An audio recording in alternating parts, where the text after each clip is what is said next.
क्या होगा जब हमारा दिमाग, हमारी चेतना सीधे किसी एडवांस्ड मशीन से जुड़ जाएगी? मतलब इतिहास पर नजर डालें तो इंसानों ने हमेशा से टूल्स का इस्तेमाल किया है ना, पत्थरों से लेकर आज के इन सुपर कंप्यूटर्स तक। लेकिन एक बात ध्यान देने वाली है, ये टूल्स हमेशा हमारे शरीर के बाहर रहे हैं। आज हम जिस तकनीक का विश्लेषण कर रहे हैं वो उस बाहरी दूरी को पूरी तरह से खत्म करने के बारे में है। तो आइए इस पूरी तकनीक को अच्छे से समझने के लिए आज के रोड मैप पर एक नजर डालते हैं। हम इन 4 मुख्य पड़ावों से गुजरेंगे। पहला, ब्रेन कंप्यूटर इंटरफेस को समझेंगे। दूसरा, इसकी हार्डवेयर इंजीनियरिंग देखेंगे। तीसरा, इसके तुरंत मिलने वाले चिकित्सा अनुप्रयोगों पर बात करेंगे। और आखिर में मानव एआई सिम्बायोसिस यानी इंसान और मशीन के सहजीवन को समझेंगे। चलिए बिना किसी देरी के सबसे पहले पड़ाव से शुरुआत करते हैं, ब्रेन कंप्यूटर इंटरफेस यानी दिमाग और मशीन के बीच का पुल। अब इस हार्डवेयर को गहराई से समझने से पहले बीसीआई यानी ब्रेन कंप्यूटर इंटरफेस क्या है, इसे समझना बहुत ज़रूरी है। देखिए, हमारा दिमाग मूल रूप से बिजली से चलता है। हमारे न्यूरॉन्स एक दूसरे से बात करने के लिए लगातार छोटे छोटे इलेक्ट्रिकल सिग्नल्स भेजते रहते हैं। एक ब्रेन कंप्यूटर इंटरफेस, अगर आसान भाषा में कहें तो बिल्कुल एक ट्रांसलेटर का काम करता है। यह मस्तिष्क की इन जैविक विद्युत तरंगों को चुपचाप सुनता है और उन्हें एक ऐसी भाषा में बदल देता है जिसे कोई भी कंप्यूटर या बाहरी डिजिटल डिवाइस आसानी से समझ सके। इस स्लाइड में जो तुलना दिखाई गई है वो सच में बहुत दिलचस्प है। इसे टेक की दुनिया में बैंडविड्थ की समस्या कहा जाता है।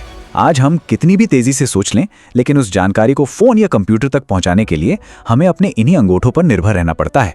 ये एक बहुत ही धीमी प्रक्रिया है, बिल्कुल वैसे ही जैसे एक बहुत बड़ी नदी के पानी को एक पतले से पाइप से गुजारने की कोशिश करना। भविष्य का लक्ष्य इस पाइप को हटाकर एक सीधा हाई बैंडविड्थ कनेक्शन बनाना है, जहां विचारों का आदान प्रदान बिना किसी रुकावट के तुरंत हो सके। चलिए अब इस तकनीक को थोड़े और माइक्रोस्कोपिक लेवल पे देखते हैं। बढ़ते हैं दूसरे भाग की ओर, हार्डवेयर इंजीनियरिंग। यहां सबसे चौंकाने वाली बात है इन उपकरणों का आकार। सोचकर देखिए, 64 धागों में फैले हुए 1024 इलेक्ट्रोड्स, और हर एक धागा इंसान के बाल से भी पतला है। वास्तव में ये स्केल कल्पना से परे है। हमारा दिमाग कोई सख्त चीज नहीं है, ये जेली की तरह नरम होता है और खोपड़ी के अंदर लगातार थोड़ा बहुत हिलता रहता है। अगर इसमें कोई सख्त चीज डाली जाए तो नुकसान हो सकता है। इसलिए इन बेहद पतले और लचीले धागों को डिजाइन किया गया है ताकि दिमाग के ऊतकों को कोई नुकसान ना पहुंचे। अब एक सवाल उठता है, इतने पतले धागों को दिमाग में डालेगा कौन? कोई भी इंसान अपने हाथों से इतनी बारीकी से काम नहीं कर सकता। इसलिए इसके लिए एक खास सर्जिकल रोबोट बनाया गया है। ये रोबोट किसी बेहद एडवांस सिलाई मशीन की तरह काम करता है। सबसे पहले ये दिमाग की सतह का एक नक्शा बनाता है, खून की छोटी छोटी नसों को पहचान कर उनसे बचता है और फिर माइक्रोन की सटीकता के साथ, जी हाँ, 1 मिलीमीटर के 1000वें हिस्से की सटीकता के साथ इन धागों को दिमाग में पिरो देता है। अब आगे बढ़ते हैं हमारे तीसरे भाग पर, तात्कालिक चिकित्सा अनुप्रयोग। देखते हैं कि ये सब इंजीनियरिंग मेडिकल फील्ड में क्या बदलाव ला सकती है। इस तकनीक का सबसे पहला और शायद सबसे महत्वपूर्ण लक्ष्य है उन लोगों की मदद करना जो गंभीर न्यूरोलॉजिकल समस्याओं से जूझ रहे हैं। जैसे जब किसी की रीढ़ की हड्डी में चोट लगती है तो दिमाग का शरीर से संपर्क टूट जाता है। दिमाग निर्देश तो देता है लेकिन वो पैरों तक पहुंच नहीं पाते। ये तकनीक असल में उस टूटे हुए कनेक्शन को बाईपास करने का एक रास्ता दे सकती है। दृष्टिहीनता या लकवे जैसी स्थितियों में ये सीधे दिमाग को उत्तेजित करके इंसान को उसकी स्वतंत्रता वापस लौटाने का एक प्रयास है।